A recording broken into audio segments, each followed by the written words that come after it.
അങ്ങനെ മുംബൈ ഇന്ത്യൻസ് ഒഫീഷ്യലായിട്ട് പുറത്തായിരിക്കുകയാണ്. ഇന്ന് കൊൽക്കത്തയ്ക്കെതിരെ ജയിച്ചാൽ ഒരു ചെറിയ ചാൻസ് അവർക്കുണ്ടായിരുന്നു. എന്നാൽ മുംബൈ ടീമിന് അതിനും സാധിച്ചില്ല. ഇന്ന് വീണ്ടും തോറ്റിരിക്കുകയാണ്. മുംബൈ ടീം IPL നിന്ന് പുറത്തായ ശേഷം രോഹിത് ശർമ്മ പറഞ്ഞ കാര്യമാണ് നമ്മൾ ഇന്നത്തെ വീഡിയോയിൽ നോക്കുന്നത്.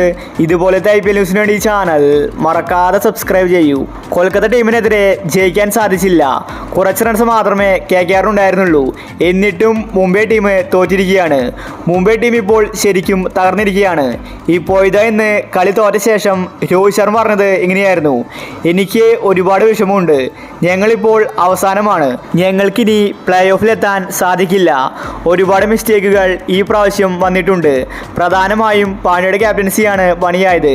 പണ്ടത്തെ മുംബൈ ടീമല്ല ഇപ്പോഴത്തേത്. താരങ്ങൾ തമ്മിൽ വലിയ ബന്ധമില്ല. എല്ലാവരും പരസ്പരം തല്ലുകൂടുകയാണ്.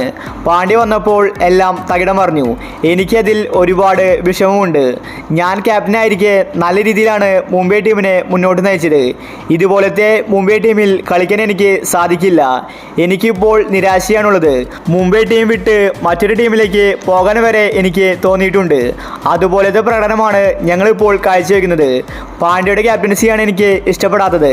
ഈ IPL നിന്ന് ഞങ്ങൾ പുറത്തായി. ഞങ്ങളിനി കാത്തിരിക്കുന്നത് അടുത്ത സീസണിന് വേണ്ടിയാണ്. അടുത്ത പ്രാവശ്യം ശക്തമായിട്ട് തിരിച്ചു വരുമെന്ന് രോഹിത് ശർമ്മ വ്യക്തമാക്കി. മുംബൈ ടീം നാണം കെട്ടിരിക്കുകയാണ്. ഇനി അവർക്ക് പ്ലേ ഓഫിലെത്താൻ സാധിക്കില്ല. അവരെ ഒഫീഷ്യലായിട്ട് തന്നെ പുറത്തായിരിക്കുകയാണ്.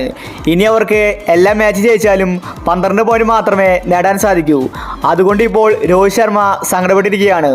രോഹിത് ശർമ്മയ്ക്ക് മുംബൈ ടീം ഒരു വികാരമാണ്. അതുകൊണ്ട് കളി തോൽക്കുമ്പോൾ നല്ല വിഷമമുണ്ട്. എന്നാൽ പാണ്ഡ്യയ്ക്ക് അങ്ങനെയല്ല. മുംബൈ തോറ്റാലും ജയിച്ചാലും പാണ്ഡ്യയ്ക്ക് യാതൊരു കുലുക്കവുമില്ല. പാണ്ഡ്യ സന്തോഷത്തിൽ തന്നെയാണ്. അപ്പോൾ ഇതുപോലത്തെ IPL ന്യൂസിന് വേണ്ടി ഈ ചാനൽ മറക്കാതെ സബ്സ്ക്രൈബ് ചെയ്യൂ.